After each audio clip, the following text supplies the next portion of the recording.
Bueno.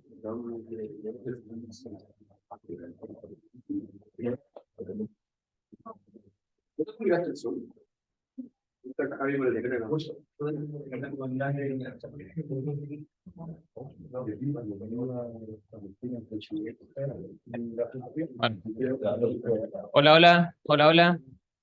Bueno, bienvenidos a la segunda sesión de el Seminario de Magíster. En esta oportunidad tenemos el agrado de, con cuatro expositores de nuevo. Ellos son Benjamín Tardi, Axel Álvarez, Francisco Muñoz y Sebastián Tapia. Así que partimos con Benjamín Tardi. Entonces, adelante, Benjamín. Sí, bueno, como dijo Pablo, yo soy Benjamín Tardí y les voy a hablar de los n solitones dos dimensionales en la ecuación de KP tipo 2. ¿Con esto debería poder cambiar esto o no? Porque...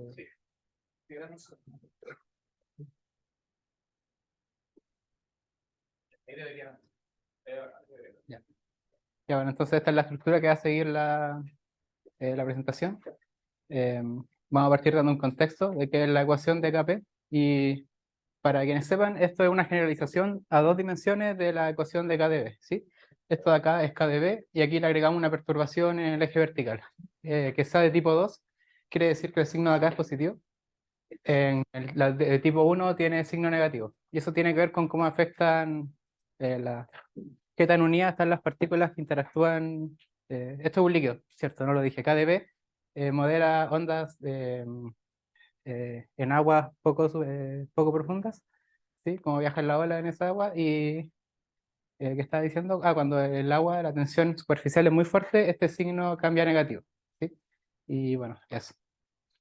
Entonces, para encontrar soluciones de la ecuación, partimos estudiando lo que es la ecuación de Burger, que es esta cosa que está ahí, que la reescribimos de esa manera, es exactamente lo mismo, y vamos a linealizar esta ecuación ocupando la transformada de Holmes. Aquí lo único que hice fue, donde hay una W, puse esa cosa de ahí, ¿sí? Tengo esto igual a esto.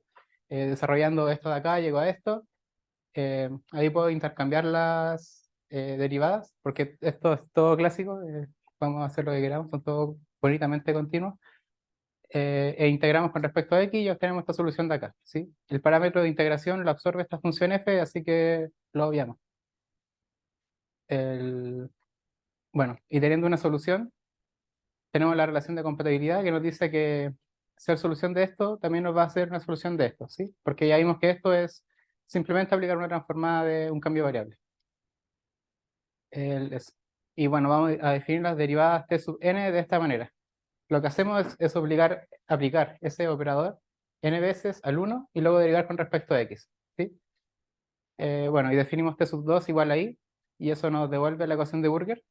Y si ponemos, bueno, t sub 1 va a ser igual a x, y si experimentamos, o sea, vemos lo que da esto, efectivamente da con respecto a x, y vamos a definir t sub 3 como la derivada en tiempo.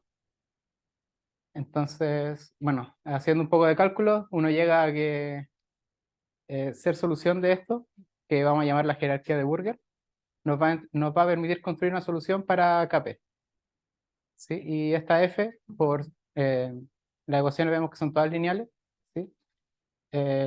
No, la podemos construir de esta manera, como ocupando Fourier.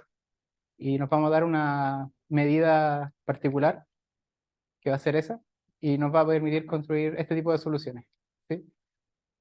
Es donde las exponenciales tienen este valor y, bueno, ahora vamos a construir un tipo particular de solución, ¿sí? Que va a consistir de dos exponenciales. Sí, cualquier duda que tengan durante el proceso me preguntan nomás. Me he dado cuenta que estaba mirando la pura pantalla, no lo he mirado a ustedes. Si quieren preguntarme, levantar la mano, me lo dicen con toda confianza. Vamos a construir una solución línea con dos exponenciales. Tenemos esta cosa de acá. En ese parámetro teta, después va a aparecer explícitamente, ahí vamos a, como que absorbe esta rho que está acá, y es básicamente la exponencial esta que teníamos acá, el argumento de la exponencial es.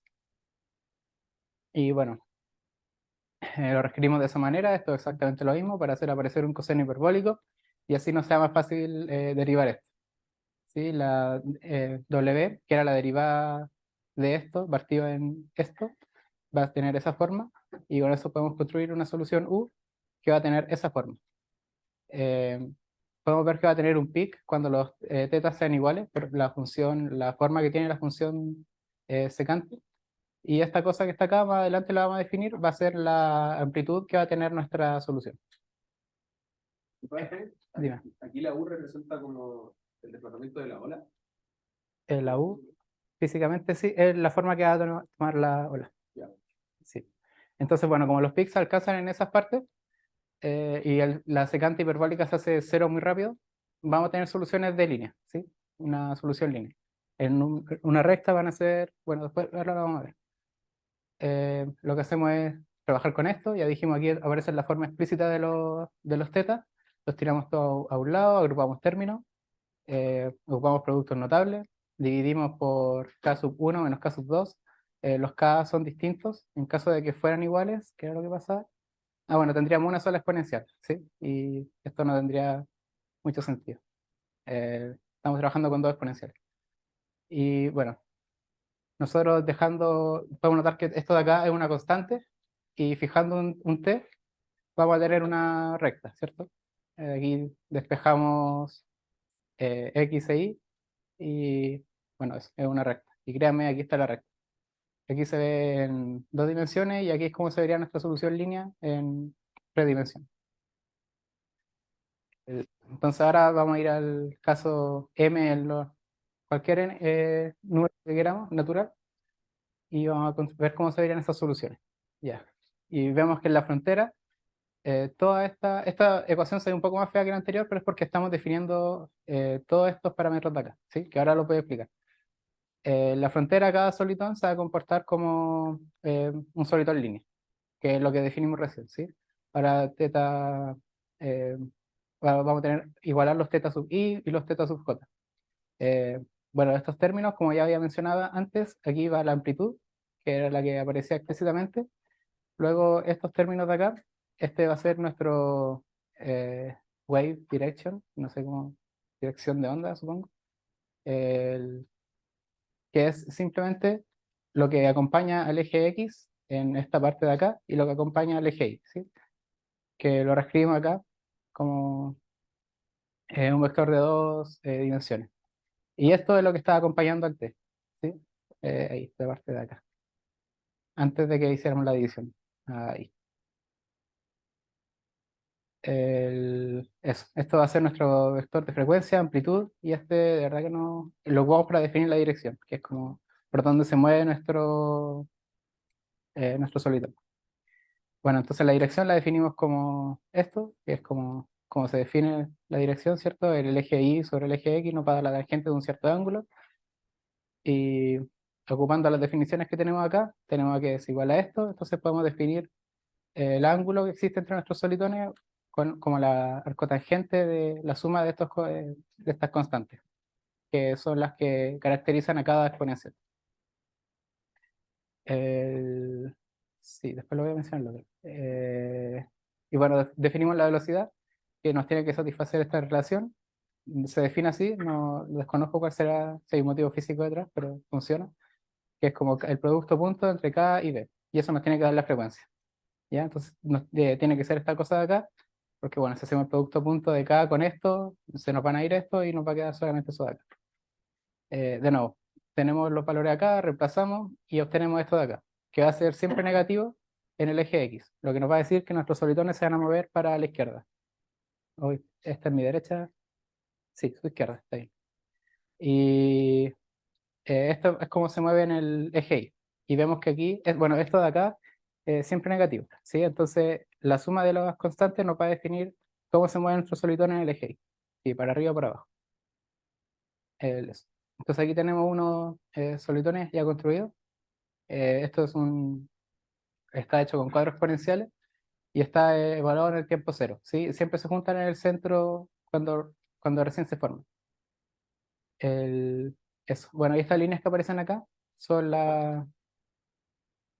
sí, son las líneas solitones, ¿sí? Que vemos que aparece una solamente en el eje Y positivo y en el eje Y negativo aparecen tres, ¿ya? Eso es un teorema que se menciona en el libro, no desconozco por qué es así, pero ocurre que si tenemos 4 exponenciales, vamos a tener una acá arriba y m menos 1 acá abajo, ¿sí? Perdón, una arriba y m menos 1 abajo. ¿Sí? Ahora teníamos 4, entonces se hace una arriba y 3 abajo. Eso, por eso estas de acá desaparecen después cuando llegan a esta cosa de acá, porque solamente se quedan las líneas de la frontera. Bueno, aquí estas regiones de acá siempre está dominando una exponencial, ¿sí? Pero como ya dijimos, la secante hiperbólica hace que esto se vaya a cero muy rápido. Es la frontera de estos dominios donde se van a anotar estas líneas de acá, ¿sí?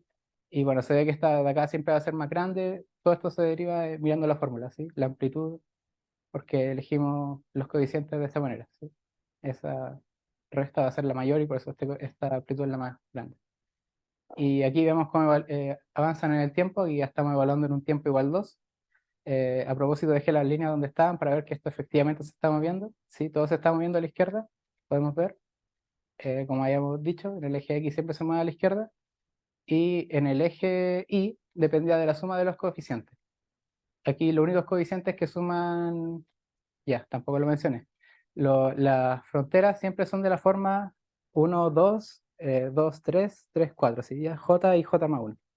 Entonces aquí tenemos la frontera 1, 2, la 2, 3 y la 3, 4. Y esta es la 1, 4, que es la que dijimos que tenía mayor amplitud. Entonces, bueno, aquí vemos que K1 y K2 nos suman negativo, lo que nos dice que esta línea se debería mover para arriba, ¿cierto? Reemplazando acá. Y efectivamente eso es lo que está pasando. Esta línea de acá se está moviendo para arriba. Y bueno, todas las demás se están moviendo para abajo porque la suma de estos coeficientes ya nos dan números positivos. Eso. Entonces, al evaluar acá en el eje Y da negativo.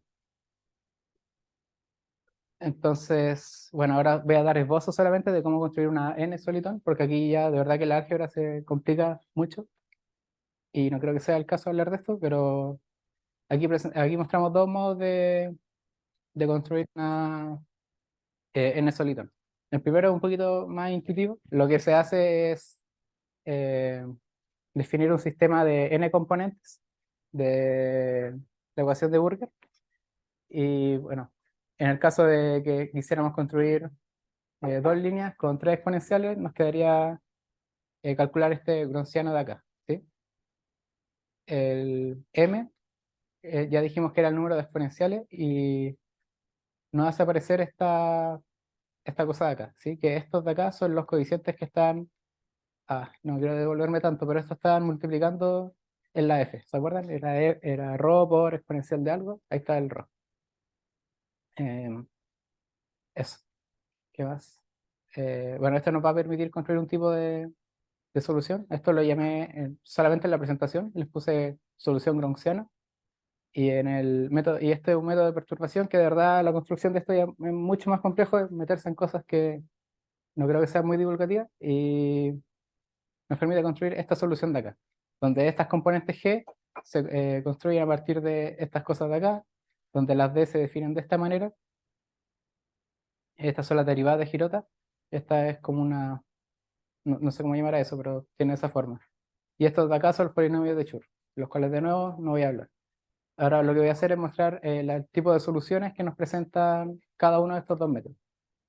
El método de perturbación nos permite construir este tipo de soluciones, que podemos ver que, bueno, no sé si se notará tanto, pero ahí se produce como un quiebre donde se juntan las exponenciales, ¿sí? Ya no es una línea recta, sino que como que se quiebra un poco hacia la izquierda y luego sigue una línea recta, ¿ya?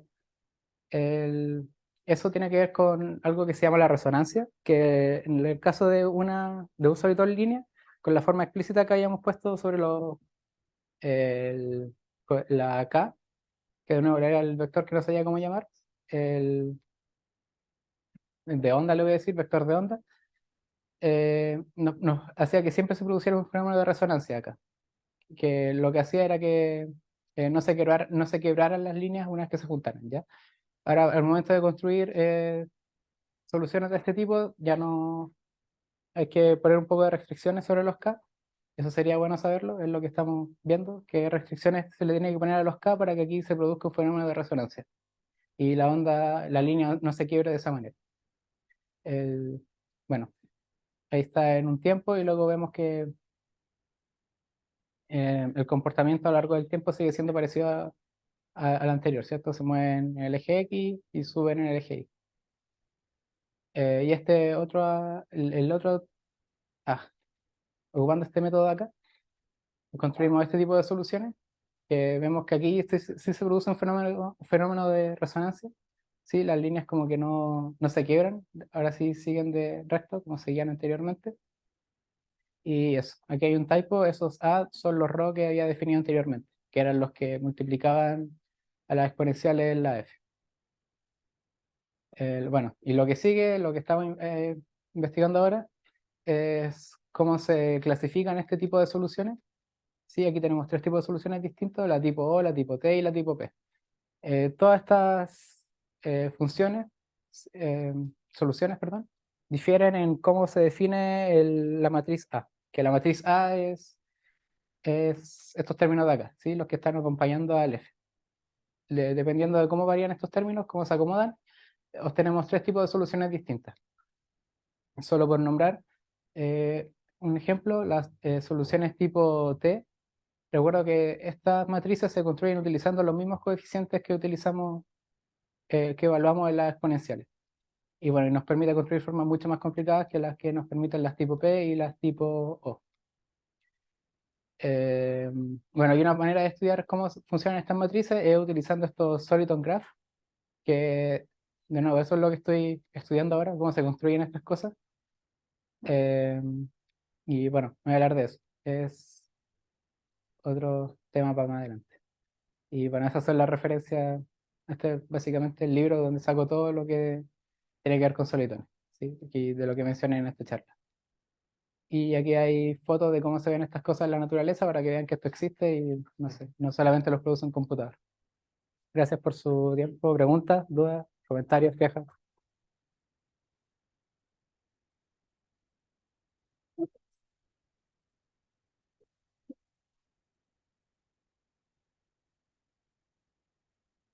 ¿Hay preguntas para Benjamín? Recuerden que tienen que usar micrófono para preguntar. Con confianza. Yo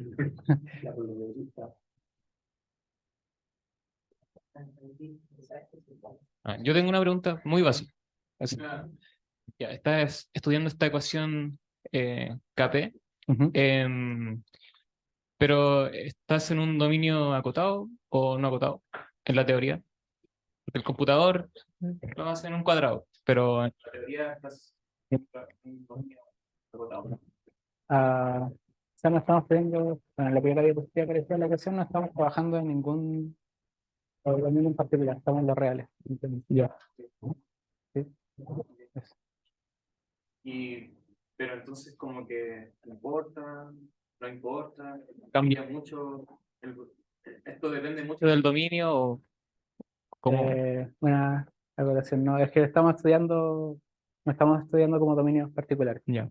Debe haber bibliografía que hable de ese tipo de cosas, pero no sé, nos estamos concentrando más en cómo funcionan, cómo aparecen estas cosas y cómo se construyen y ojalá poder clasificarlas un poco. Ok, gracias. Pero debe influir, definitivamente debe influir. Igual los coeficientes que acompañan aquí, bueno, voy a volver contra mi volumen. Eh, Ahí está. Estos coeficientes de acá igual pueden ir variando, ¿ya? Por ejemplo, yo dije que esto era KdB, pero el KdB ocupa ese, en vez de un -4 aparece un -1, ¿sí? Y bueno, también hay formas de escribir esto con coeficientes variables. Estaba leyendo un paper, por ejemplo, otro día donde escribían, en vez de poner números acá, ponían funciones. Si uno quiere ver, dependiendo de qué función uno elige, cómo varían las soluciones que entrega KP. De nuevo, esto varía mucho dependiendo del dominio, dependiendo de los coeficientes y todo eso. Nosotros estamos estudiando esto que es la forma que aparece en el libro. Ok. Y ahora mirando la ecuación un poco, la ecuación, digamos, ¿cómo se justifica así en palabras simples cada término que aparece? ¿Será alguna forma de como F igual a M por A o algo por el estilo? Buena pregunta. Yo sé que esto, bueno, saltar de que esto es KdB y esto es una perturbación en el eje Y es como intuitivo. Pero ¿cómo aparece esta cosa de acá? La verdad es que no lo sé. Sé que esto es KdV. Esto significa que la ecuación es dispersiva. De nuevo, no sé cuál es la física detrás de eso. Sé que eso significa. Esto es una perturbación no lineal, o sea que si perturba un poco la solución, Ujú. cambia mucho de lo que nos entrega. Y eso. Esto nos está diciendo que varía con respecto al tiempo. Ya, Pero no sabía decirte de dónde sale. ya, bueno, gracias. Ya, eso. Me retiro entonces. ¿Más preguntas? Ah, sí, claro, más preguntas. Era como viendo tu ecuación, Ya, la mía. era entonces como que en lo que tú estás trabajando no consideráis como nada, mucho como más del dominio, por ejemplo, no consideráis como a qué profundidad está, es una cuestión en el mar, no consideráis tanto como la profundidad, ni tanto como es ese fluido en sí, Mm, ¿Cómo? como por ejemplo, un ejemplo burdo, pero por ejemplo es distinto estar en un vaso, es distinto meternos de un dedo en un vaso con agua que uno de miel, y tiene que ver por cómo es el fluido, Ah, ¿cierto? sí. Ujú. Entonces, ¿en tu ecuación como que considera ese tipo de cosas? ¿Cómo Sí, ese fluido en sí? ese era el coeficiente de acá, ¿sí? Que dije que era Ya, positivo cuando, por ejemplo, el agua y la miel ya pasaría a ser negativo, porque la fuerza entre lo que yo estaba leyendo y comparaba aquí era que cuando las fuerzas externas, por ejemplo, la gravedad, influyen en este fluido, sí. que es lo que pasa con las mareas, el signo es positivo. Cuando ya esa fuerza es insignificante comparado con la tensión superficial que existe entre las partículas, Ya, ahí esto cambia a ser negativo. Y eso es KP tipo 1 y las soluciones que entrega son completamente distintas a las que entrega de tipo 2. Y esta entrega la KP tipo 1 entrega una solución en lámpara, que son unas cosas bien extrañas, pero son como lámparas, como cosas así, como hipérbolas, la parte de abajo una hipérbola. Y bueno, eso no lo estudio yo. ya. Bueno, esa era mi pregunta. Sí, la viscosidad afecta a ese. Literal para la No, no. Bueno, si no hay más preguntas, agradezcamos a Benjamín otra vez.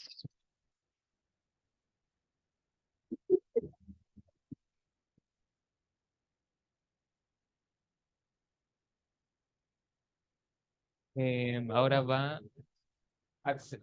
Axel.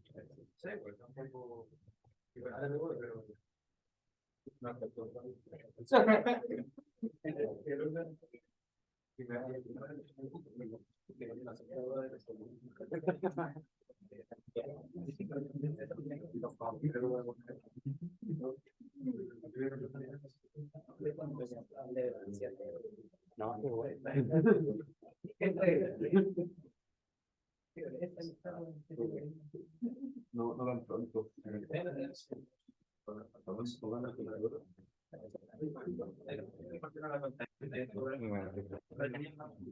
¿Cómo va?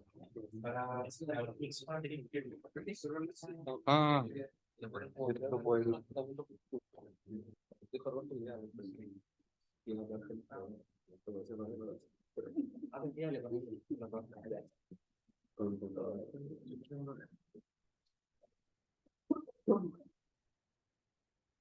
ya, ahí parece. Habían dudas, parece en el chat, weón. Bueno, ¿Funciona el? veamos. ¿Se escucha? Sí. ¿Y este? Ahí debería. Ya, buenísimo.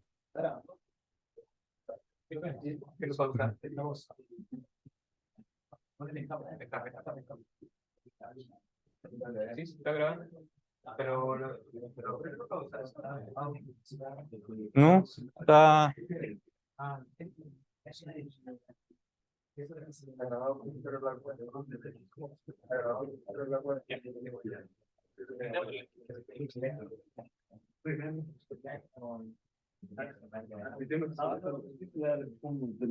Ya, ahí sí. Ya, yo voy a presentar del grupo de automorfismo virtual en un flujo minimal. La presentación se va a dividir como en tres cosas. Primero, todos los preliminares para definir lo que hace un grupo de automorfismo virtual y después trabajo futuro. No hay mucho más. Entonces, lo primero es definir que primero un flujo. Un flujo lo definimos como una tripleta x, t, pi, donde x va a ser un compacto Hausdorff, t va a ser un grupo topológico y pi va a ser una función de t cruz x a x continua tal que satisface estas cosas de acá. Que si yo lo evalúo en E, el coma X siempre va a dar X, y donde E siempre es la identidad de T. Y se cumple esto de acá. Y usualmente se escribe, para simplificar, el pi de t, x como t de x. Entonces los elementos de t yo lo puedo ver como una función continua de x a x, simplemente para simplificar la notación. Y en vez de decir como la tripleta de ahí, uno se refiere al flujo siempre como x, t, donde uno ya asume como esta función continua. Ya, entonces ahora además se dice que un punto en x es minimal si la adherencia de t por x me da todo el espacio. O sea que esto es, la órbita de x es densa. Y el flujo se va a decir minimal si todos sus puntos son minimales. Ahora, si tenemos dos flujos, x, t e y, se define un homomorfismo que va de x a y como una función continua, tal que se preserva bien con el grupo. O sea que el t puede salir fuera del homomorfismo.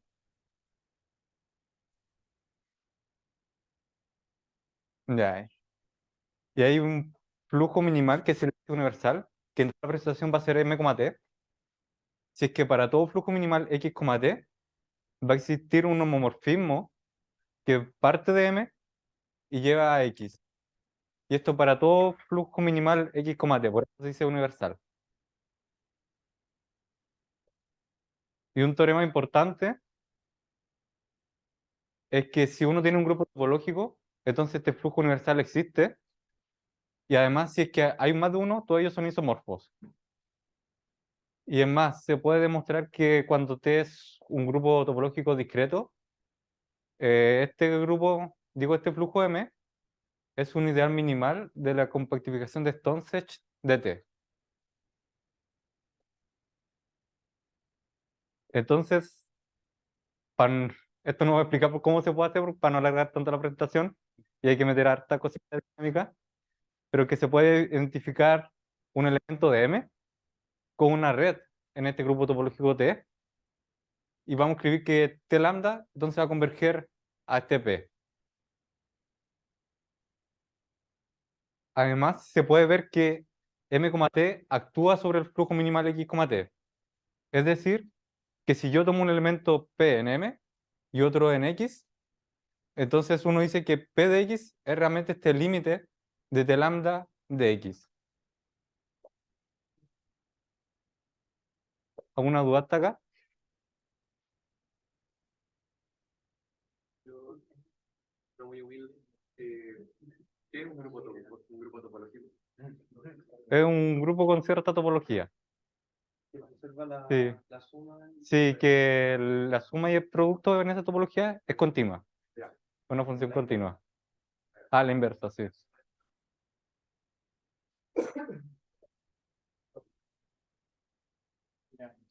Ah, sí, sí. Ya, y lo último antes de definir el grupo de homomorfismo virtual, este conjunto acá, que es un grupo, que si yo tengo un flujo minimal y me doy un elemento x sub 0 en x y un idempotente cualquiera en m, tal que el idempotente cumple esto, me fija el x sub 0, se define este grupo de acá, que son todos los elementos en G, que también me fijan el x sub 0, donde G es igual a UM, donde se puede mostrar que G además es un grupo con identidad U. Ya, y ahora por fin se puede definir el grupo de automorfismo virtual, que si tenemos x, x0, t, un flujo de punto basal minimal, o sea que es un flujo tal que el x sub 0, que fijo ahí, es un punto minimal, y ya lo considero como el grupo que definía antes. Entonces se define el grupo automorfismo virtual de flujo x, t como normalizador de A cosentado con A. ¿Sí? Donde el normalizador son todos los elementos de esta forma de aquí.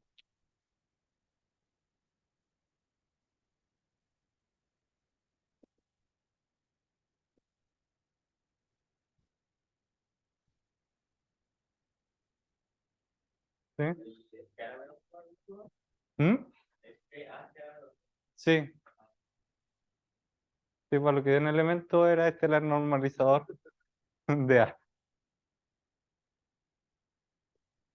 Ya hay una propiedad importante, es que ya esto se llama grupo automorfismo virtual, pero coincide con el grupo automorfismo, qué relación tiene entre ellos, y para ello se define lo que hace semi-regular. Normalmente tenemos las mismas condiciones, mismo grupo de antes, el mismo flujo de antes, y el flujo se va a decir semi-regular, si es que para todo elemento del normalizador de A va a existir un sí que hace un automorfismo, que es un homomorfismo biyectivo, con inversa también un homomorfismo, tal que si yo lo evalúo en x sub 0 al phi, el sí me da h de x sub 0. Y la gracia es que si uno se puede demostrar que si x, como tengo un flujo minimal ahora, o sea que todos sus puntos son minimales, no solamente el x sub 0, entonces el flujo es semi-regular, sí, solamente sí, este grupo automorfismo virtual coincide con el grupo automorfismo normal. Entonces igual es súper potente ser semi-regular, y además se puede demostrar que el grupo automorfismo siempre está contenido en el grupo automorfismo virtual. El grupo automorfismo virtual siempre es más grande.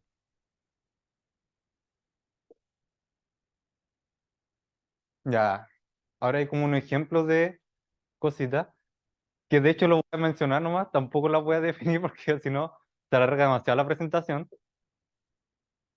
pero son ejemplos bastante conocidos como en dinámica. Uno es el chip de Tuve-Morse, uno de los chips de sustitución más conocidos que hay. Este es semi-regular. De hecho, después, hace como un año, salió un paper que demostró que realmente todo chip de sustitución biyectiva minimal es semi-regular. Entonces, el Tuve-Morse simplemente era un caso particular de esto. ¿Biyectivas letras? ¿Mm? ¿Biyectivas letras? Sí, biyectiva en letras, sí. Después hay algo que se llama flujo distal, que igual es algo súper importante en dinámica, y que se demuestra que todo flujo minimal distal también sigue siendo regular. Y hay otro chip también súper importante en dinámica simbólica, que se llama el esturmiano, y este es regular. Y esto jode porque realmente esto casi siempre cumple cosas, pero esto no lo cumple. Entonces me complica mucho para encontrar un patrón de cuándo es semi-regular una cosa y cuándo no. ¿Y una rotación en un grupo? Eh, Es semi-regular, ¿Es semi-regular? sí.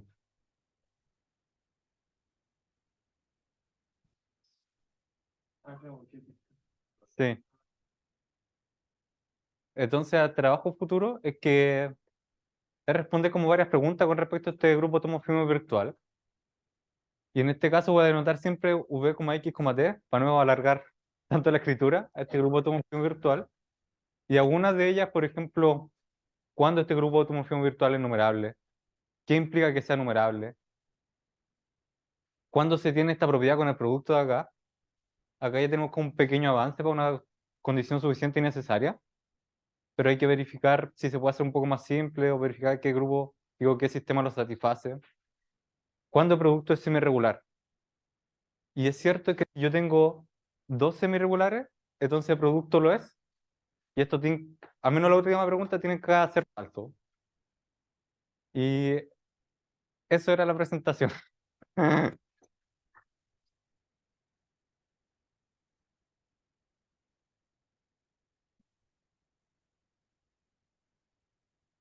¿Dudas? Pregunta para Axel. Sí, Axel, yo te quería preguntar si ¿qué también se comporta la semi-regularidad con factor? Y si hay estudiado si se preserva por factor, o sea, No, no se preserva. no. Porque podéis tomar el esturmiano, definirlo con un factor a la rotación. Brígido. Y la rotación sí es semi-regular, pero el esturmiano no. Así que no se preserva bajo factor.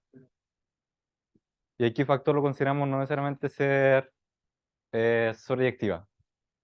Ah, ah. Sí, sí. Sí. Ah, Más preguntas para Axel. Hay harto tiempo. pero bueno. ¿Trabajando? Ah, sí, con Sebastián Donoso. Sí, padre.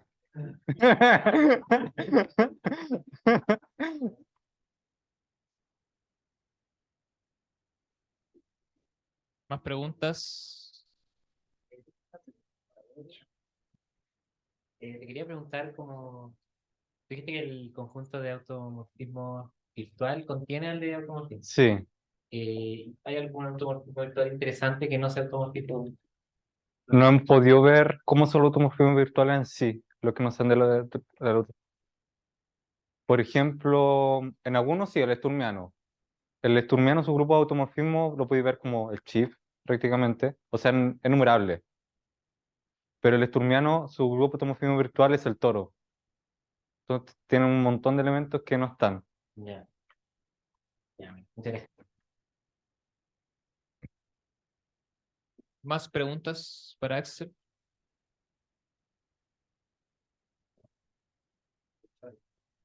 No sé si el chat tiene preguntas. ¿De verdad? Quizá si lo... El escape ahí.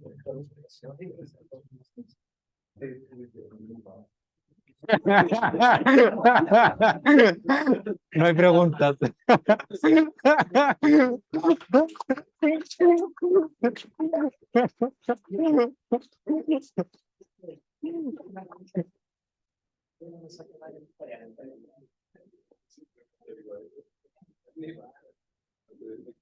Ay, no hay más.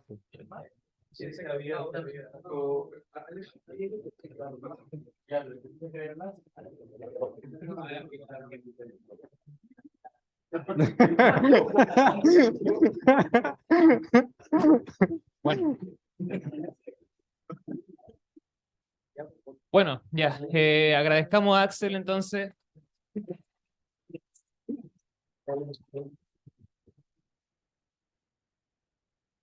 Ahora vamos con Francisco. A ver, empezamos haciendo esto.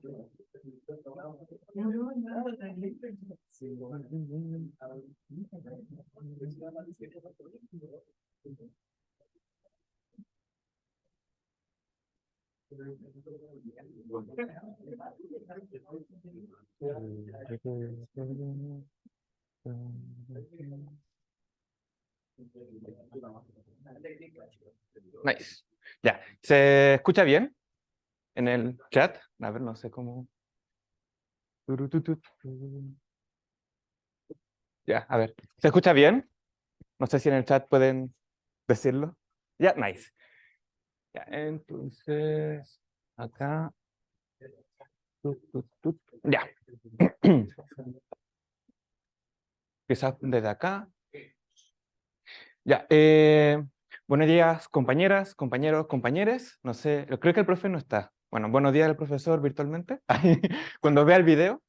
Yo me llamo Francisco Muñoz, mi profe de tesis va a ser Joaquín Fontbona, y hoy día les voy a presentar una introducción sobre los baricentros de Wasserstein bayesianos, y también voy a presentar un algoritmo del descenso del gradiente estocástico sobre espacios de Wasserstein para poder calcularlos, ¿ya? Y también vamos a ver aplicaciones de esto sobre conjunto de imágenes. Entonces vamos a... Sí, ahí está. Ya, ahí sí. Ya, entonces primero vamos a ver una introducción al transporte óptimo, que serán como todas las herramientas que vamos a necesitar para esto. Después vamos a ver los conceptos de baricentros, veremos la perspectiva bayesiana de los baricentros, los experimentos numéricos y el trabajo futuro. ¿Ok? Entonces, la forma más divulgativa de introducir el problema en transporte es con montañitas de tierra y valles. Imaginemos que tenemos una montañita de tierra y queremos transportar toda esta arena, así como a carrito, a este valle con el menor esfuerzo posible, ¿ya? Este menor esfuerzo se va a traducir en que vamos a definir una función t.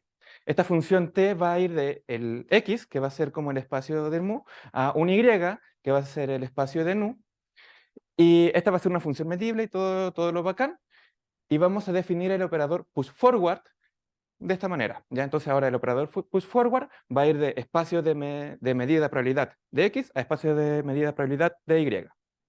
La gracia es que esto va a conservar la masa entre las distintas masas. Ya, valga la redundancia. Y mi problema de Monge, lo que yo te estaba explicando del menor esfuerzo, va a ser representado con este problema de minimización. ¿Ya? Que vamos a tener aquí una función de costes y vamos a sumar todos los costos de transportar el punto X al punto T de X, que va a transportar de un puntito de acá a acá. Va a ser la masa de acá hasta acá. ¿Ok? ¿Ya? Y con la restricción de que el push forward de mu sea justamente nu. Ya. Bueno, este problema, como es el más general, sin embargo, tiene un problema, valga la redundancia, es que no siempre existe, al menos en las medidas discretas. ¿Ya? O puede que tampoco sea única. Entonces, para eso vamos a definir el problema de Kantorovich. ¿Ya? Vamos a definir el conjunto de todos los couplings de mu y nu como aquellos que cuando marginalizamos vayan a ser mu y cuando marginalizamos por el otro lado vaya a ser nu.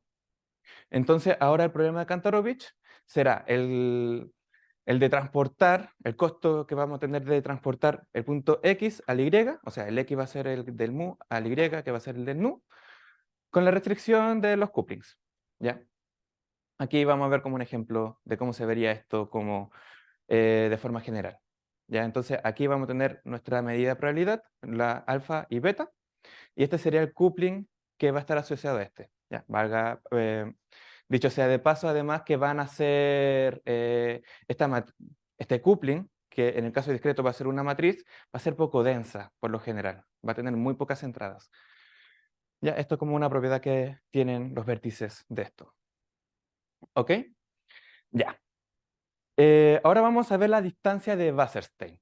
Vamos a darnos un espacio métrico, un espacio polaco. Vamos a darnos P mayor o igual a 1 y vamos a definir la P distancia de Wasserstein, en donde vamos a dar una noción de distancia entre medidas. ¿Ya? Vamos a tener aquí mu, nu, y va a ser el que minimiza el problema de Kantorovich. Y también, la gracia del Kantorovich es que, como es un problema convexo, siempre tiene solución. En el discreto, la solución no siempre es única, ¿ya? Pero se puede arreglar de otra forma. ¿Ya? Y nuestra función de costos, aquí en este caso, vamos a utilizar la distancia AP. ¿Ya? Entonces, nuestra noción de distancia va a ser el de cuál sería el mínimo esfuerzo de transportar mu a nu. Y esta es como la buena noción de distancia entre medidas, o la más bacán, por así decirlo. ¿Ya? Ahora vamos a dar la noción del espacio de Wasserstein, nuevamente un espacio polaco. Vamos a darle un puntito en el espacio de X arbitrario, y vamos a definir el P espacio de Wasserstein como el espacio de las medidas, tales que puedan integrar la distancia de X0, puntito, a la P. ¿Sí? Entonces, ¿por qué introduzco todo esto? Porque hay un superteoremazo que habla sobre la topología del espacio de Wasserstein. Si nos damos un espacio métrico completo y separable, con P mayor o igual a 1, entonces el espacio de Wasserstein dotado con la distancia de Wasserstein también es un espacio métrico completo y separable. Polaco. Ya, ahora los baricentros. Esto es del colegio. Nos tomamos nos tomamos 3 puntitos que forman un triangulito. Su baricentro es el promedio. ¿Ya? Muy bacán. Ahora vamos a definir la media de Frechet y vamos a cambiar esta noción de baricentro por un problema de minimización. ¿Ya? Ahora lo que vamos a hacer es utilizar una distancia. Vamos a comparar cada uno de los puntitos aquí en el espacio con el XY y vamos a ver aquel que minimiza todas las distancias entre ellas. ¿Ya? Y este X, de hecho, va a coincidir con este. Ahora se van a preguntar, ¿por qué me voy a complicar más la existencia de pasar de este promedio a este otro promedio? Porque sí, como que ahora transformé mi promedio vectorial a uno de minimización. Bueno, la gracia es que este promedio necesita nociones vectoriales. Aquí tenemos una suma de vectores y aquí como ponderadores. Este no, solamente necesita nociones métricas, ¿ya? Y no sé si se acuerdan lo que yo comenté del espacio de Wasserstein, que es métrico. Bueno, vamos, aquí definí esto como para el triangulito, vamos a definirlo bien, referenciando allí el paper. Las medias de Frechet, necesitamos un espacio métrico completo, P mayor o igual a 1, los puntitos que vamos a querer baricentrar y los pesos asociados a cada uno de estos, ¿ya? Aquí eran uniformes.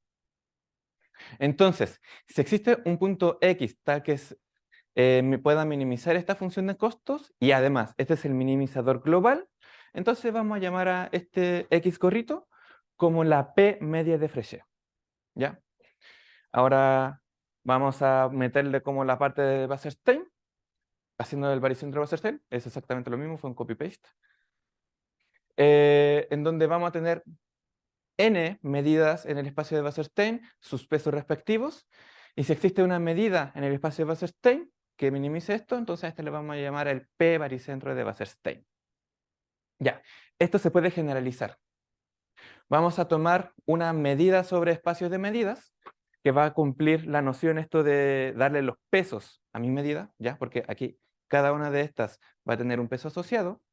Así que este lambda va a darme ese peso de cada una de las medidas y lo vamos a insertar. No sé si se fijan que es prácticamente similar allí. Es más, de hecho, si consideramos lambda como una suma de Diracs con cada uno de los pesos asociados, entonces vamos a recuperar este caso anterior, ¿ya? Y esto, de hecho, aquí también lo pude haber hecho. Vamos a considerar un conjunto M y vamos a hacerle un argmin a esto, ¿ya? Este M lo vamos a definir un poquito más adelante, con la perspectiva bayesiana. Entonces, vamos a considerar una medida que va a ser una medida de probabilidad sobre medidas de probabilidad, y vamos a entender esto como una distribución prior sobre nuestros modelos. Vamos ahora, en vez de decirle medidas, vamos a llamarle modelos, ¿ya? No sé, puede ser un modelo como, no sé, la distribución gaussiana, no sé, en la infinita lista de distribuciones que tenemos. Y vamos a tener un espacio de modelos que van a ser absolutamente continuos. Aquí ya vamos a como imponerlo aquí, ¿ya? Cuando yo hablo sobre espacio de modelos, quiero decir que si yo mido este conjunto utilizando el prior, entonces todo va a estar soportado en este conjunto, ¿ya? Vamos a tomar un conjunto de datos de x1 hasta xn, ¿ya? Aquí fue un typo, no debería haber sido al aire. ¿Sí? Ah, sí, vamos a tomar una medida de referencia lambda. Sí, allí como que lo incluí porque es el espacio. Ya, vamos a tomar una medida de referencia lambda que puede ser la cuenta puntos o la LPG. Sí, entonces lo necesitamos para tener una medida, o sea, una derivada radón-Nikodym. Sí. Ya, entonces vamos a tomar unos datos sobre el espacio X y vamos a definir la verosimilitud de un modelo, una medida M. Bueno, mu en este caso. Nuestra verosimilitud va a ser el n de mu y va a ser la multiplicación de la función de distribución de cada uno de los datos, ¿ya? Entonces, ¿cuál es la gracia de aquí? Es que si en uno de los datos no está en el soporte de alguna de estas medidas, entonces me va a dar verosimilitud 0 y a posteriori le vamos a dar un peso 0, ¿ya? Bueno, donde aquí el rho de mu, la derivada de radón-Nikodym, todo lo que sabe. Vamos a definir una distribución posterior y es esta de aquí, que bueno, es la verosimilitud normalizada utilizando el prior, ¿ya? Entonces, ¿por qué me doy todo este trabajo? Porque ahora vamos a definir el, bueno, baricentro de Wasserstein bayesiano, ¿ya? Que es lo mismo que teníamos antes. No sé si se acuerdan que aquí teníamos un lambda. Bueno, ahora el lambda, nuestro peso, va a estar calibrado por los datos que vamos a escoger y va a ser definido por esta posterior. Y lo vamos a hacer, el argmin lo vamos a hacer sobre el conjunto de modelos. Queremos que sea un modelo lo que vamos a obtener de todo esto. Ya. Entonces, con esto tenemos una noción de baricentro muy bacán. El problema es que este espacio de modelos puede ser enorme. Aquí teníamos antes como n puntitos en el espacio, ahora vamos a tener como, puede ser infinitos, por eso lo hicimos con esta integral. Entonces vamos a definir o vamos a hacer un algoritmo del tipo del descenso del gradiente estocástico. ¿Ya? Empezamos con esto. Tenemos un prior sobre los modelos, datos. Vamos a tener un esquema gamma K, ¿ya? Que este es el típico que se hace como en los problemas de minimización convexa, que tiene que estar en L2 pero no en L1. ¿Sí? Y una tolerancia epsilon que va a ser para tener un criterio de tensión. Ya, aquí vamos a empezar sampleando uno de pi-n, asignar el k en 0. Vamos a empezar a muestrear como medidas auxiliares de forma independiente a todo el resto. Vamos a actualizar un paso de la iteración, que la iteración va a ser el baricentro al final. De esta forma, utilizando el operador push forward de mu-k, y si es que la distancia Wasserstein entre el mu-k más 1 hasta mu-k va a ser mayor que epsilon, o sea, como que me salgo de esta tolerancia, o sea, sigo en la tolerancia, voy a incrementar k en 1, voy a volver a este paso, y aquí vamos a hacer un ciclo, y si no, vamos a parar en este caso, ¿ya? Y el baricentro va a ser lo que termina aquí. Ya, ¿por qué esto va a ser como un descenso del gradiente estocástico? La parte como de la derivada está por acá, en esto. Y esto, de hecho, es una geodésica, al fin y al cabo, ¿ya? No quería darme como tanto detalle sobre este espacio, estas cositas. Solamente cabe decir que en el paper dan como nociones de que este converge a lo que debería de ser, a este baricentro, y que tiene como muchas cosas místicas dentro de todo. ¿Ya? Entonces, experimentos numéricos. Lo vamos a hacer sobre una carita de sobre un dataset de caritas. Este dataset, QuickDraw, es un dataset de Google que cada día se está empleando más porque todos los pueden aportar una nueva carita aquí dibujada.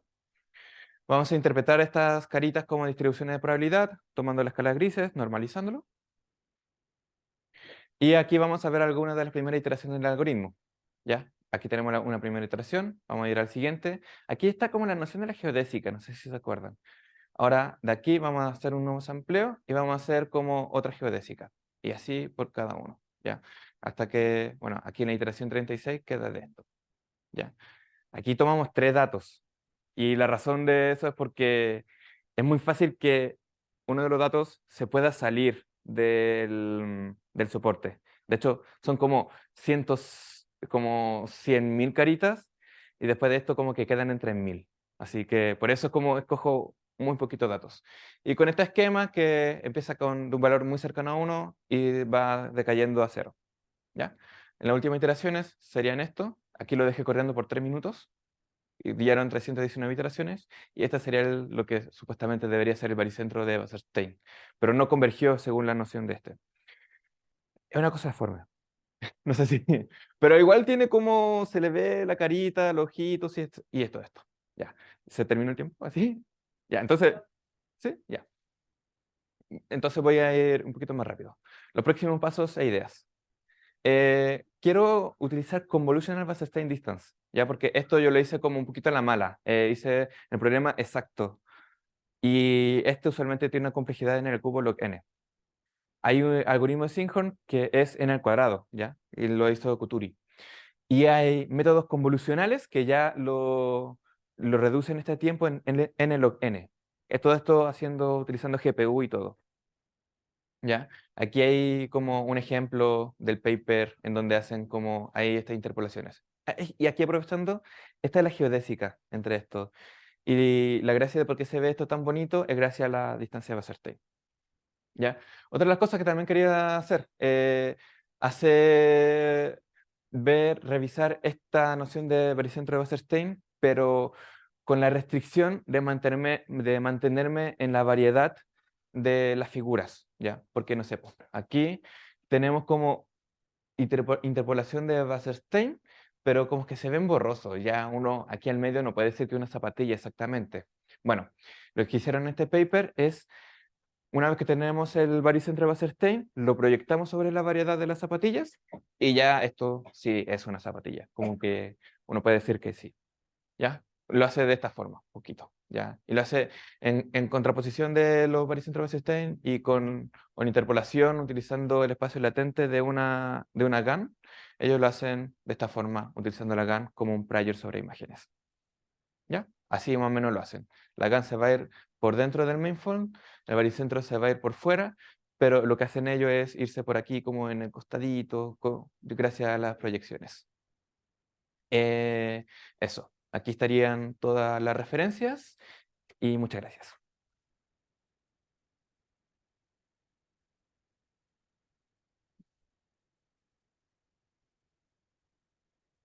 ¿Preguntas para Francisco?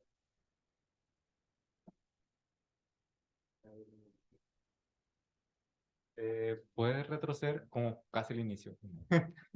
Ah, mejor para eso. ¿Qué tan inicio? ¿Transporte óptimo? Más o menos, a ver. Donde una más atrás. Ahí, ahí. Quizás lo dijiste y se me fue, pero cuando definiste los espacios de no sé qué, ¿cómo se pronuncia eso? Wasserstein, ¿Wasserstein? Sí.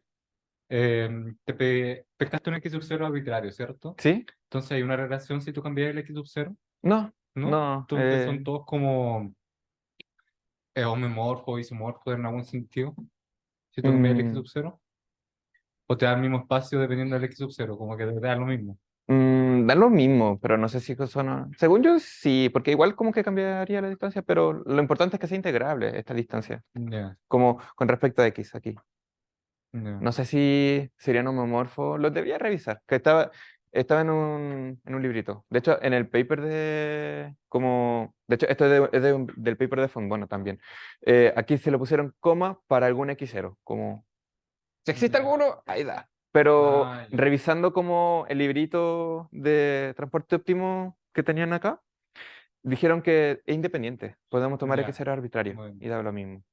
bueno, eso es. ¿Más preguntas para Francisco? Esto, más que una pregunta, un comentario, pero el baricentro de Wasserstein es como, y la convergencia del algoritmo es como una ley de los grandes números más bacán, ¿cierto? Es como se puede ver así, ¿o no? La convergencia... Porque al final es como el baricentro entre imágenes o los datos que tú tengáis. Y si tú puedes hacer el baricentro de algo así tan abstracto, entre comillas, es como una ley de grandes números, ¿no? No sé si decir que ese es de grande número. Es que al menos el problema, aquí en el paper se definieron todo convexo, se asumieron como que mi espacio modelo es convexo y todas las cositas. Entonces, como es convexo, va a converger a un elemento. Entonces, como que allí se dan dicen, ya, converge, y converge a lo que queremos.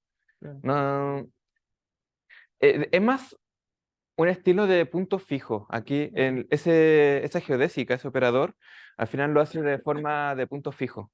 De hecho, se inspiraron en un algoritmo así. Ya, perfecto. Claro, es que la interpretación geométrica del inicio, como el centro de masa de 3 puntos o del n puntos, era precisamente un promedio. Entonces, como que Ah, sí, por po. eso me dio como esa sensación, ese gusto. Ah, ya, bueno, de hecho.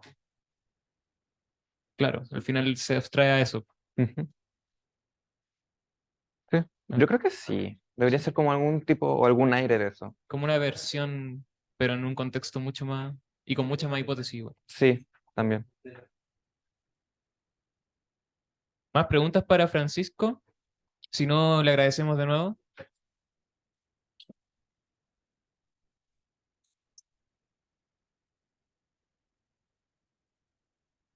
¿El chat? Oh, una preguntita, ¿ves? Grande la 437. Bueno, ahora pasamos a la presentación de Sebastián, la última de hoy.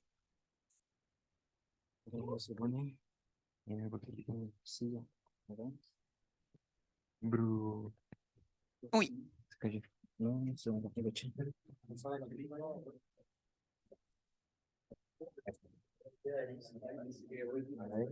Uy, se salió de nuevo. No.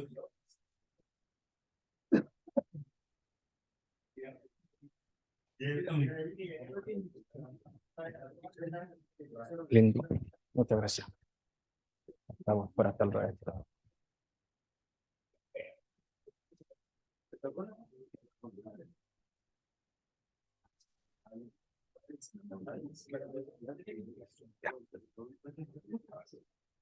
Así, sí, ¿no? Sí. Ya. Ya. Hola, mi nombre es Sebastián, por lo que me conocen, hola. Sebastián Tapia, mi profesor guía es Claudio Muñoz y les voy a presentar hasta ahora lo que llevo avanzado con mi tesis. Estudio y simulación de ondas de tráfico con acción de yamitones. Ya, entonces, al tiro les digo que a diferencia de mis compañeros que acaban de presentar, que muchas gracias por sus presentaciones, en mi caso no es tanta teoría, es más práctico. De hecho, les spoileo al tiro que son hartas simulaciones numéricas. Ya, introduzcamos un poco. A varios le ha pasado que quiero llegar temprano a mi casa, pero no me puta y taco y no llego nunca, y que hoy quiero llegar a mi casa. Estar atrapado en un taco. ¿Qué pasa cuando uno está en un taco? Le ha pasado de que uno avanza y se detiene. Uno avanza y se detiene. Uno avanza y se detiene. Por efecto del tráfico. Este efecto se conoce como llamitón. Un llamitón es una onda por un taco que se va desplazando en dirección opuesta a los vehículos. Entonces, aquí hay un ejemplo de lo que ocurre. Estos fueron unos japoneses que demostraron empíricamente de que existen los yamitones. ¿Qué es lo que está pasando? Acá, tengo un puntero, si se fijan tenemos autos yendo hacia esa dirección, hacia la izquierda. Y aquí se formó un taco. ¿Ya? Ese taco se está propagando hacia la izquierda en esta otra imagen. Y aquí apareció el otro taco. ¿Ya? Este taco que se está yendo hacia la izquierda es un yamitón. El yamitón, como dice acá, es un taco que se desplaza y está provocado cuando hay mucha densidad vehicular en una carretera, en una autopista. ¿Ya? Adelanto también de que depende de la carretera donde uno esté tomando. Uno puede tomar una carretera de largo infinito, o en este caso, por ejemplo, que es periódico, un círculo. ¿Ya? Es provocada por eso, y además es provocada por pequeñas perturbaciones en el tráfico. Noten que yo no he mencionado nunca que el taco se formó, por ejemplo, por un choque, o porque hay un cuello de botella y todos quieren pasar, o por algún semáforo. Es provocado solamente por los mismos autos que están andando. ¿Y cómo se provoca esta cosa? Es que los conductores tienen cierta, ¿cómo decirlo? Cierto comportamiento errático, en el sentido de que basta que un solo conductor tenga es decir, se genera por pequeñas perturbaciones dentro del recorrido de los autos. Y bueno, y la dirección del movimiento es opuesta al recorrido de los autos. ¿Ya? Entonces, esto fue la introducción de lo que ocurre en el mundo real, pero nosotros queremos estudiarlo en un modelo matemático. ¿Ya? Entonces, el modelo de tráfico vehicular que nosotros estamos estudiando, de hecho hay bastantes, yo conozco 3, el que estamos utilizando es el modelo ARC, que es A, Russell y Zhang. ¿Ya? Estas dos ecuaciones, les explico al tiro qué es cada variable. ¿Ya? La primera ecuación tenemos la variable ρ y la variable u. Ρ es la densidad vehicular. ¿Ya? ¿Qué tantos vehículos hay en cada instante de tiempo y en cada punto de nuestra carrera? Y el u es el campo de velocidades, es decir, qué velocidad tengo yo en este instante de tiempo y en este punto. ¿Ya? La primera ecuación es una ley de conservación de masa. Lo que nos está diciendo es de que no la nada y no desaparecen autos de la nada. Es decir, siempre estoy manteniendo la misma densidad vehicular. ¿Ya? La segunda ecuación es un poco más fea y esto es la que provoca la aparición de... ¿Ya? Y aparecen funciones que son el h y la función u. La función h es una función de duda. ¿Se acuerdan cuando les dije el comportamiento errático de los conductores de los vehículos? Ahí está resumido, en la función h. Y también tenemos la función u, u de ρ. ¿Qué me dice esto? Yo tengo tengo un rango de distancia para poder avanzar y entonces esa es velocidad de cada conductor. Y es dependiendo de la densidad porque a mayor tan rápido como tú. ¿De acuerdo? Y tau, ¿qué tanto yo reacciono a lo que está delante mío? ¿Ya? Y eso se resume en la segunda ecuación. Este es el modelo no homogéneo de la RZ.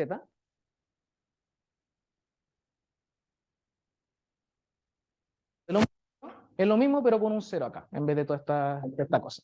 ¿Ya? Y me dice más o menos algo parecido a la conservación de masa, pero aplicado al campo de velocidades. Entonces, si esto de acá hubiera sido cero, estoy diciendo, entre comillas, que la velocidad de todos los autos se mantiene y que yo alcanzo una velocidad máxima. Pero este factor de acá me molesta, o sea, me molesta, se agrega para poder darle como realismo al modelo. ¿Ya? Entonces, acá se ve un poquito donde se ve lo que explico yo de las densidades. Donde hay una mayor acumulación de autos, hay una densidad y esta es una ondita que se está desplazando el tiempo hacia atrás. ¿Ya? Entonces, ¿qué es lo que pasa? Nosotros tenemos ondas. ¿Ya? ¿Qué pasa si yo tengo dos yamitones, uno yendo a una velocidad mayor que el otro? Intuitivamente estos yamitones van a colisionar, van a chocar. Se me interesa saber qué va a pasar después de eso. Van a chocar y qué onda. Se van a desaparecer el taco, va a ser un poco más grande, va a tener tacos chiquititos, pueden pasar muchas cosas. Y la motivación del estudio de colisiones tiene una ecuación que es completamente distinta a esta, pero que estudiar sus colisiones genera esa solución después. Entonces, la motivación, vamos a estudiar esta otra ecuación. No les voy a explicar un poco en detalle de lo que sale de esta ecuación, sino que nosotros queremos ver colisiones de cosas. Esta solución admite soluciones tipo onda, o sea, esta ecuación admite soluciones tipo onda, ¿ya? Que son llamadas con condiciones iniciales kink y anti-kink. Esto lo que hacen son ondas así. Ay, no rayo. ¿Cuál es el plumón? Bueno, ¿este? Voy a ir probando. Acá. Este. Oh, Dios santo. Chuta. ¿Cuál era el bueno? Oye, son como 1000 plumones, ninguno es bueno. ¿Se ve ese? Ya, ese se ve, ya, listo. Entonces, Dios santo. Dime. Muchas gracias. Ya, me salva. Me acaba de salvar. Ya. Entonces, nosotros tenemos este grafiquito. Una solución kink es del estilo tangente hiperbólica, que es así, y una anti-kink es la otra. La gracia es que la anti-kink se mueve hacia acá y la kink se mueve hacia acá.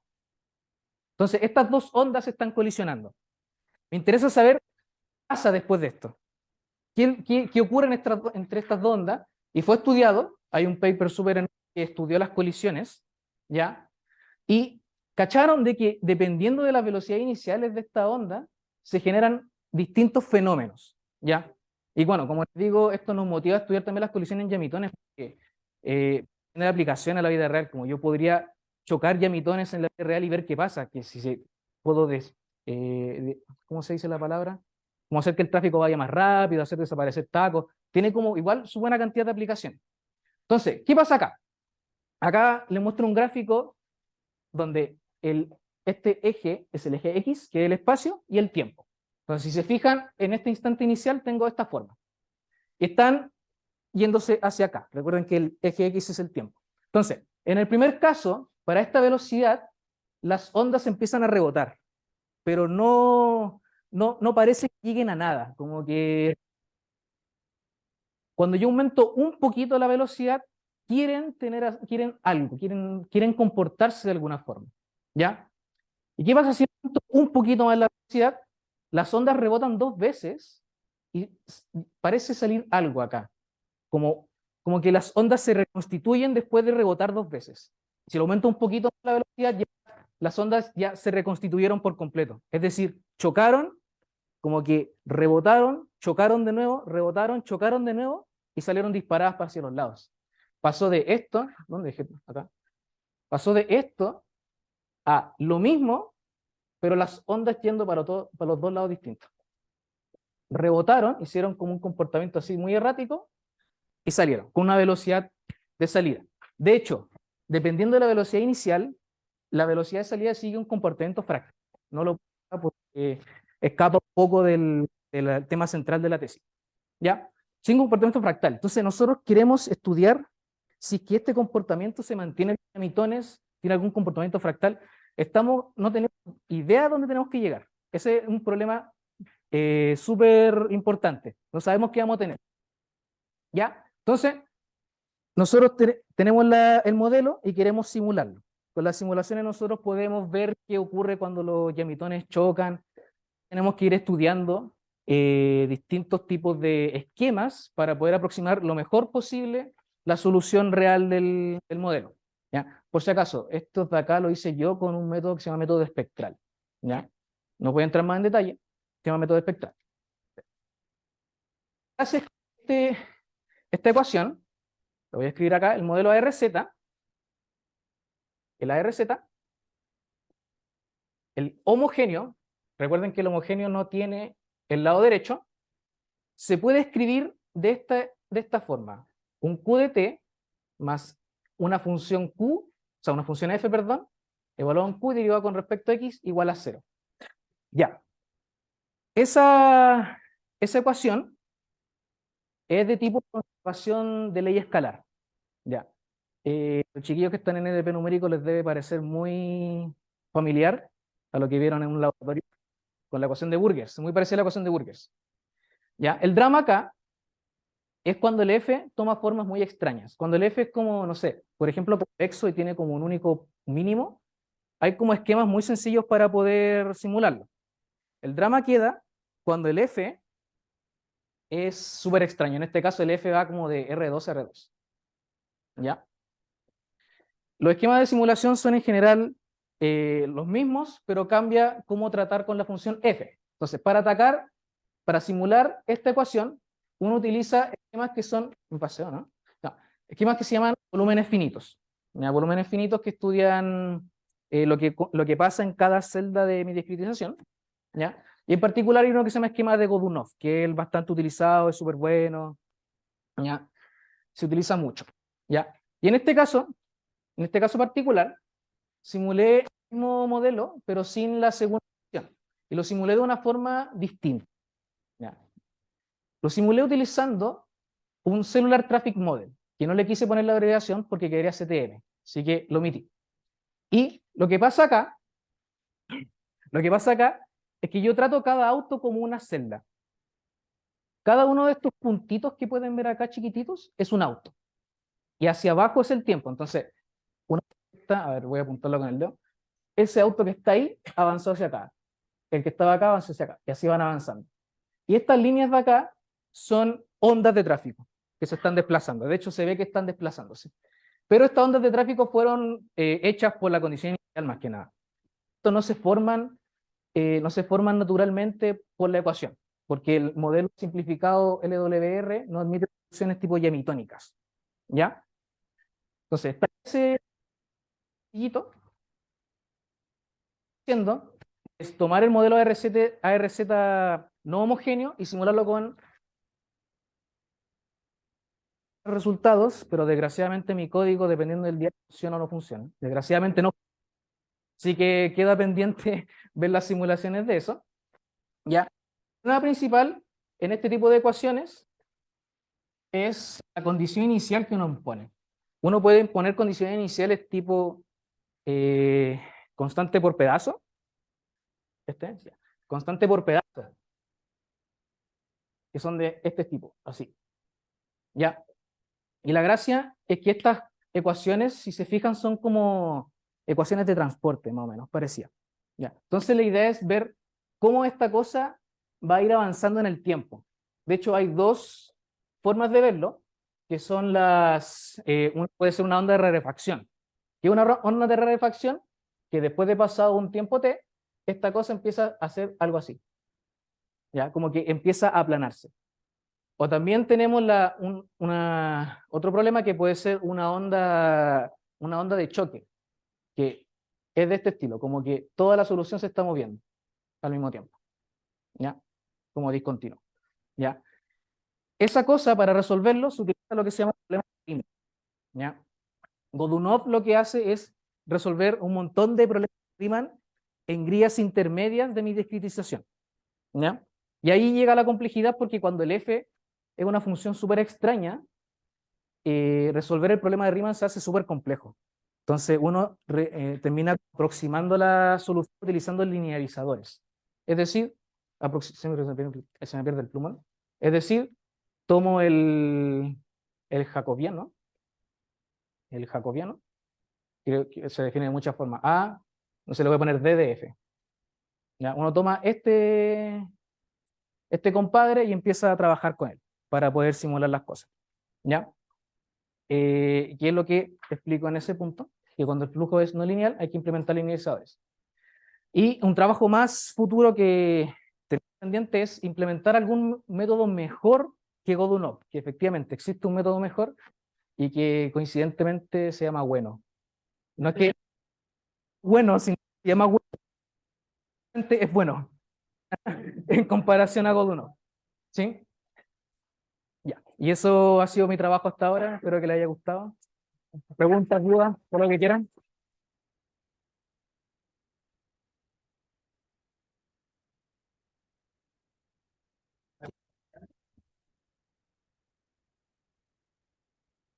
¿Qué pasa?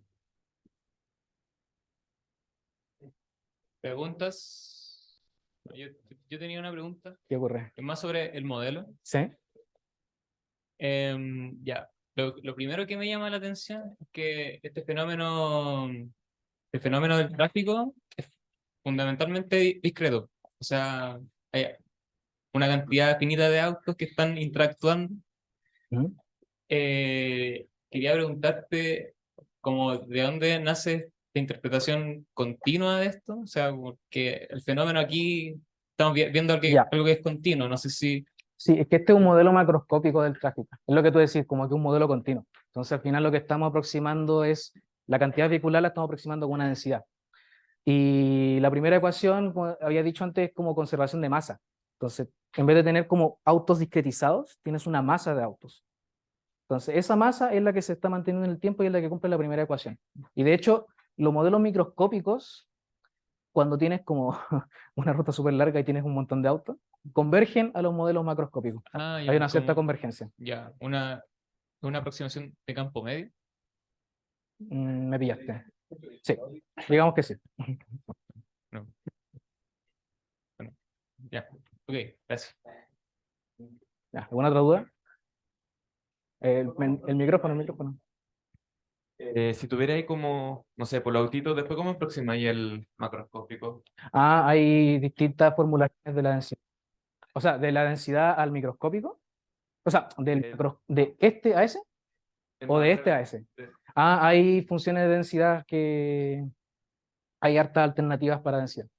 Y dependiendo de la que uno tome, como que tienes como harta seguridad o no. No la puse porque no es muy interesante en realidad, pero hay estas opciones de densidad de funciones para poder aproximar una a la otra. ¿Sí? De hecho, hay una que la más simple es como constante por pedazo. Como tú. ¿Sí? Ya, se me ocurrió otra pregunta. Chuta. No, pero no sé si lo mencionaste, disculpa, no lo capté, pero entonces, no sé si está en tus objetivos de la tesis estudiar la complejidad de estos algoritmos, porque me imagino que computacionalmente es muy costoso. Sí, Entonces, una pregunta interesante en la práctica. eso lo estamos haciendo como probando los esquemas, porque en realidad todos los esquemas son relativamente buenos. O sea, ya de partida, esta ecuación con diferencias finitas no. O sea, porque tiene mucho error en las discontinuidades. Entonces ahí ya, por ejemplo, uno entra en los volúmenes finitos, y ya está demostrado que los volúmenes finitos son buenos en este caso. Entonces ahí ya entraría un poco en ver el esquema que uno está tomando. Y sí, en realidad, uno de los objetivos es ver el coste computacional.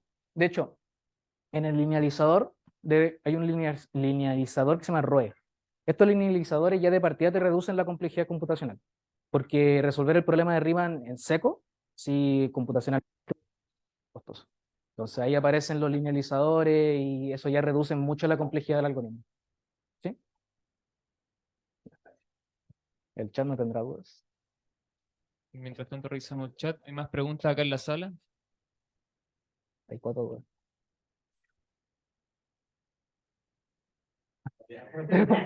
Pero,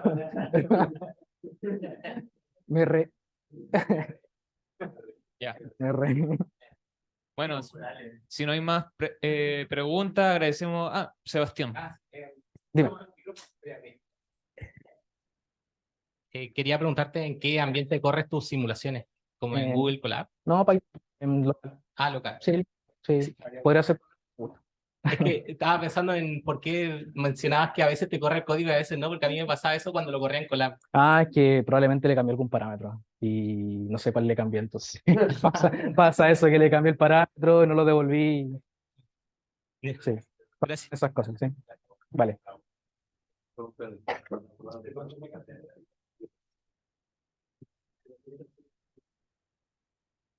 Ya, esa es la pregunta. Qué buena pregunta. Bueno, si no hay más preguntas, agradecemos a Sebastián. Vale.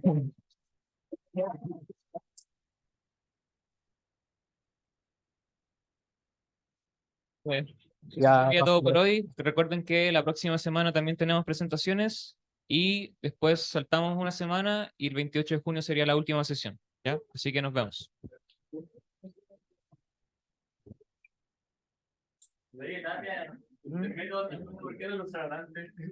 ¿Cómo? ¿Antes cuándo? ¿Qué tan antes? Oye, hay que...